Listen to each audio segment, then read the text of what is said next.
ചില ആളുകളുടെ ഹിയറിംഗ് എയ്ഡിൽ നമ്മുടെ ചെവിയുടെ ഉള്ളിലോട്ട് പോകുന്ന ആ ഒരു റിസീവറിന്റെ ഭാഗത്ത് അവിടെ ഒരു ദ്വാരം കാണും. ശബ്ദങ്ങൾ ഹിയറിംഗ് എയ്ഡിൽ നിന്ന് ചെവിയുടെ ഉള്ളിലോട്ട് പോകാൻ വേണ്ടിയിട്ട് ആ ഒരു റിസീവറിന്റെ അടുത്തായിട്ട് മറ്റൊരു ദ്വാരം കൂടെ കാണും. ചിലപ്പോൾ ഇപ്പോൾ BT ഹിയറിംഗിന് മേടിക്കുന്ന ആളുകൾ, ഇപ്പോൾ മോൾഡ് യൂസ് ചെയ്യുന്ന ആളുകളാണെങ്കിൽ ആ മോൾഡ് നമ്മുടെ ചെവിയുടെ അകത്തിരിക്കുന്ന ആ ഒരു മോൾഡിന്റെ അകത്ത് വശത്ത് ഒരു ഹോൾ കാണും. അത് ശബ്ദങ്ങൾ അകത്തോട്ട് പോകാൻ വേണ്ടിയിട്ട് അതിന് പുറമെ മറ്റൊരു ഹോൾ കൂടെ കാണും.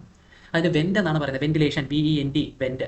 അതെന്തിനാന്ന് വെച്ചാൽ ചില ആളുകളുടെ കേൾവിക്കുറവിനനുസരിച്ചിട്ട് ഹിയറിംഗ് ഒരു ബെസ്റ്റ് ഔട്ട്പുട്ട് കിട്ടാൻ വേണ്ടിയിട്ട് ആ ഒരു വെന്റിന്റെ ആവശ്യം, ആ ഒരു ഹോളിന്റെ ആവശ്യം വലുതാണ്. അപ്പോൾ അതിന് വേണ്ടിയിട്ടാണ് ആ ഒരു വെന്റിലേഷൻ ഇട്ട് കൊടുക്കുന്നത്. നമുക്ക് ശകലം കൂടി ആ ഒരു ശബ്ദങ്ങളൊക്കെ നാച്ചുറൽ ആയിട്ട് കേൾക്കാനൊക്കെ വേണ്ടിയിട്ടാണ് ആ ഒരു വെന്റിലേഷൻ, ആ ഒരു വെന്റ് ഇട്ട് കൊടുക്കുന്നത്. ഓക്കെ, അപ്പോൾ നമ്മളിത് മേടിച്ച് കുറേ നാൾ യൂസ് ചെയ്ത് കഴിയുമ്പോൾ ഈ ഒരു വെന്റ് താനെ അടഞ്ഞു പോകും. ചിലപ്പോൾ നമ്മുടെ ചെവിക്കായും അല്ലെങ്കിൽ പുറമേ നിന്നുള്ള പൊടികളും കാര്യങ്ങളൊക്കെ കയറിയിട്ട് അടഞ്ഞു പോകും. അപ്പോൾ ആളുകൾക്ക് ശബ്ദങ്ങൾ ഒരുപാട് മുഴക്കമായിട്ട് കേൾക്കുന്നു എന്നൊക്കെ തോന്നാറുണ്ട്. അപ്പോൾ നിങ്ങൾ ആ ഒരു ടൈമിലൊക്കെ ഒരു വെന്റ്, അങ്ങനെ വെന്റ് അടഞ്ഞിരിക്കുന്ന പോലെ തോന്നുകയാണെങ്കിൽ, ആ ഒരു ഹോൾ അടഞ്ഞിരിക്കുന്ന പോലെ തോന്നുകയാണെങ്കിൽ, ഒന്നുകിൽ നിങ്ങൾ തന്നെ അത് ക്ലീൻ ചെയ്യുക, അല്ലാന്നുണ്ടെങ്കിൽ ക്ലിനിക്കിൽ പോയി ഓഡിയോളജിസ്റ്റിനെ കണ്ടിട്ട് അത് റെക്ടിഫൈ ചെയ്യാന്നുള്ളതാണ്. അല്ലെങ്കിൽ ഹിയറിംഗിൽ നിന്ന് കേൾക്കുന്ന ശബ്ദങ്ങൾക്ക് നിങ്ങൾക്ക് ഒരു തൃപ്തി ഇല്ലാത്തൊരു തോന്നൽ തോന്നും. Okay, so yes.